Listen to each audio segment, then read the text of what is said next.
नमस्कार बच्चों। Today we are going to discuss class 9th English assessment worksheet number 9। ये आपके 15 नवंबर 2021 की वर्कशीट रहेगी। आपके 1 दिसंबर से एग्जाम स्टार्ट होने वाले हैं, टर्म 1 के एग्जाम होने वाले हैं। तो इस वीक में आपको इन असेसमेंट वर्कशीट के अलावा अदर कोई भी वर्कशीट नहीं मिलने वाली है। और ये असेसमेंट वर्कशीट आपके प्रैक्टिस के लिए दी जा रही है। इट मीन्स दैट आपको इनको अच्छे से करना है, क्योंकि ये आपके टर्म 1 के एग्जाम के लिए इंपॉर्टेंट रहेगी। और रिटन वर्क पे फोकस करने की कोई ज़रूरत नहीं है। यानी आप इनको सिर्फ समझ लीजिए। समझना इसलिए ज़रूरी है कि अगर ये इस टाइम में दी जा रही है, इट मीन्स दैट इनमें से कुछ क्वेश्चंस आपके एग्जाम में भी हो सकते हैं। Let's begin. चलिए शुरुआत करते हैं हम आज की इस असेसमेंट वर्कशीट नंबर 9 को। यहाँ पे टोटल हमें 10 क्वेश्चंस दिए गए और सभी क्वेश्चंस आपके MCQs 1 मार्कर क्वेश्चन है। फर्स्ट क्वेश्चन को देखिए। फर्स्ट क्वेश्चन है आपका, what made Saint Peter angry. Saint Peter है वो नाराज हो जाते हैं, क्यों हो जाते हैं।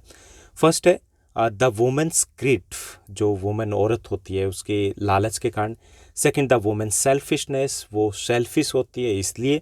थर्ड, वुमेन्स प्राइड, उसके प्राइड के कारण, उसके घमंड कह लीजिए, घमंड के कारण।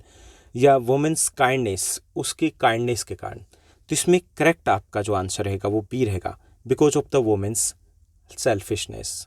वो सेल्फिश होती है, वो सिर्फ अपने बारे में सोचती है, वो दूसरे के बारे में नहीं सोचती, सेंट पीटर के बारे में नहीं सोचती। इस बात से नाराज हो जाते हैं सेंट पीटर। सेकेंड क्वेश्चन है, how did the children wearing फरी क्लॉथ्स लुक लाइक। जो फरी क्लॉथ्स उन्होंने पहने हुए थे बच्चों ने, तो कैसे लग रहे थे। फर्स्ट है, दे लुक लाइक पप्स की तरह लग रहे थे। दे लुक लाइक फॉक्सेस की तरह लग रहे थे। दे लुक लाइक फोन की तरह लग रहे थे। Okay, and they look like bears cubs, वो जो भालू के बच्चे होते हैं वैसे लग रहे थे। तो इसमें करेक्ट आंसर आपका डी रहेगा, they look like bears cubs. Okay, उसके बाद थर्ड क्वेश्चन दिया गया है, what was the selfish women changed into. Selfish women है, उनको लास्ट में चेंज कर दिया जाता है। सेंट पीटर उनको चेंज कर देते हैं। किस में चेंज करते हैं। इनटू ए फॉक्स, उन्हें फॉक्स बना देते हैं। इनटू ए क्रो, उन्हें क्रो बना देते हैं। इनटू ए अन ईगल, उन्हें एक ईगल बना देते हैं। और इनटू ए वुड पेकर, उन्हें वुड पेकर बना देते हैं। तो हमारा करेक्ट आंसर वो डी रहेगा, उन्हें वुड पेकर बना दिया जाता है। फोर्थ क्वेश्चन को देखिए, how was the Saint Peter feeling when he reach the little women's cottage. जब वो उस लिटिल वुमेन के कॉटेज पर पहुंचते तो वो कैसा फील करे थे। टायर्ड एंड हैंग्री, काफ़ी भूखे थे, थके थे। Hello and hearty, happy and refreshed, खुश थे, रिफ्रेश फील करे थे। Trembling with cold and fever, कांप रहे थे ठंड से और फीवर था उनको। तो इसमें करेक्ट जो आपका आंसर रहेगा वो रहेगा A, he was feeling tired and hungry, वो थके हुए भी थे और भूखे भी थे। फिफ्थ क्वेश्चन को देखिए। फिफ्थ आपका क्वेश्चन रहेगा, how was Toto taken to Saharanpur. Toto को सहारनपुर कैसे ले जाया गया। In a basket, second in a little case, third in a canvas kit bag, and D in a big black plastic bag. तो इसमें करेक्ट आंसर रहेगा आपका C, in a canvas kit bag में उनको ले जाया जाता है। तो फर्स्ट 5 क्वेश्चंस के आंसर एक बार फिर से टैली कर लीजिए। फर्स्ट जो आपका क्वेश्चन रहेगा उसका आंसर बी रहेगा, द वुमेन्स सेल्फिशनेस। सेकेंड जो क्वेश्चन है उसका करेक्ट आंसर आपका डी रहेगा, the children were looking like bears cubs की तरह लग रहे थे। एंड थर्ड क्वेश्चन का आपका करेक्ट आंसर है वो डी रहेगा, the women was changed into a woodpecker में उनको चेंज किया जाता है। एंड फोर्थ क्वेश्चन का करेक्ट आंसर आपका ए रहेगा, the Saint Peter was feeling tired and hungry. And fifth जो क्वेश्चन है उसमें करेक्ट आंसर आपका सी रहेगा, in a canvas kit like bag था, उसमें सहारनपुर टोटो को ले जाया जाता है। Now let's move to the next question, sixth one. Sixth आपका क्वेश्चन दिया गया, what did Toto do with the writer school blazer. Toto है, राइटर के स्कूल ब्लेजर के साथ क्या करता है। First, he tore it into shreds, वो उसे चीरे कह सकते हैं, चीथड़े उड़ा देता है उसके।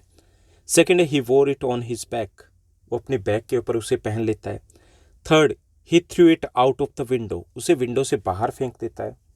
Fourth, he made it into his bedding, he made it into his bedding, वो अपनी बेडिंग के लिए उसको यूज़ करता है। तो इसमें करेक्ट जो आपका आंसर है वो ए रहेगा, he tore it into shreds, इसको चीथड़े उड़ा देता है। सेवंथ क्वेश्चन है, from where did the grandfather buy the monkey Toto. Grandfather है वो मंकी यानी कि टोटो को कहाँ से खरीदते हैं। First from A market, second from A mall, third from the jungle, and D from A tonga driver. तो इसमें करेक्ट जो आपका आंसर रहेगा वो डी रहेगा, from a tonga driver. Okay, eighth question को देखिए, name the things toto destroyed at the writers home. कि हमें वो चीज़ें बतानी है जिनको टोटो राइटर के घर पर डिस्ट्रॉय करता है। ओके, फर्स्ट ऑप्शन है वॉलपेपर एंड क्लॉथ्स, सेकंड है कर्टन्स, थर्ड है dishes and D all of the above. तो इसमें करेक्ट आंसर आपका डी रहेगा, all of the above. Okay, उसके बाद 9th क्वेश्चन देखिए, change the indirect speech he said to me you are lucky. इसको हमें किस में चेंज करना है? इनडायरेक्ट में चेंज करना है। बहुत सिंपल होता है इनडायरेक्ट में चेंज करना। क्या करना होता है? टेंसेस को चेंज करना होता है, टाइम वर्ड्स होते हैं उनको चेंज करना होता है, जो कोटेशन मार्क होते हैं उनको हटाना होता है, बस इतना ही करना होता है। ओके, यहाँ पे देखिए, he told me that I am lucky, first option है। सेकंड है he told me that I will be lucky. Okay, ये देखिए कि टेंसेस चेंज होंगे। यहाँ पे अगर प्रेजेंट में है तो वो पास्ट में चला जाएगा, सेम पास्ट में जाएगा। तो यहाँ पे फर्स्ट टू तो नहीं हो सकते। थर्ड है he told me that I were lucky and D दिया गया he told me that I was lucky. तो इसमें करेक्ट जो आंसर रहेगा वो डी रहेगा, he told me that I was lucky. Okay, D आपका करेक्ट आंसर हो जाएगा।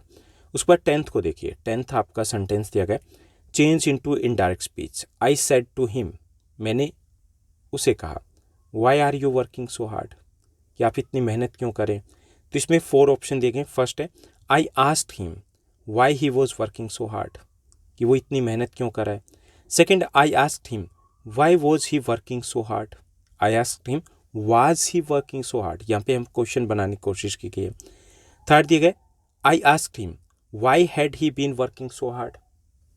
आई आस्क्ड हिम, मैंने पूछा why had he been working so hard, कि वो इतनी मेहनत क्यों कर रहा है। यहाँ पे दिया गया कि I asked him why he had been working so hard, मैंने पूछा कि वो इतनी मेहनत क्यों कर रहे हैं। ओके, तो यहाँ देखिए कि जो टेंसेस दिए गए इसमें वाई आर यू वर्किंग है। ओके, बाकी सब कुछ तो सेम है ना, आस्क्ड हिम। इसमें why are you working same है, तो किस में ही दिया गया है? ये सेंटेंस दिया गया हमें प्रेजेंट कॉन्टिन्यूस में, इसको पास्ट कॉन्टिन्यूस में लेके जाना है। Simple, he was working, why he was working so hard, ये हमारा करेक्ट आंसर रहेगा। तो ए आपका करेक्ट आंसर हो जाएगा, करेक्ट आंसर रहेगा आपका ए। तो ये थी हमारी आज की असेसमेंट वर्कशीट, जो काफ़ी इजी थी, इंटरेस्टिंग थी। क्लास 9th इंग्लिश के जितने भी चैप्टर्स हैं वो सभी चैप्टर्स हमने कवर कर लिए हैं। सभी चैप्टर्स को हमने समराइज वे से डिस्कस किया, उनके मोस्ट इंपॉर्टेंट क्वेश्चंस भी डिस्कस किए, और साथ ही साथ अब तो सभी चैप्टर्स के MCQs भी आने वाले हैं विद इन 2 और 3 डेज़ में। तो अगर आपने इन वीडियोज़ को नहीं देखा तो आपको प्लेलिस्ट में जाना है, क्लास 9th इंग्लिश की प्लेलिस्ट है, वहाँ पे इंग्लिश की वीडियोस मिल जाएंगी। और class 9th social science most important questions की प्लेलिस्ट अलग से बनी है, वहाँ पे आपको SS की भी ये मोस्ट इंपॉर्टेंट क्वेश्चंस है वो चैप्टर मिल जाएंगे, हिंदी और इंग्लिश मीडियम दोनों में। तो आज के लिए बस इतना ही। Thank you, bye bye, have a nice day. मिलते हैं नेक्स्ट वीडियो में।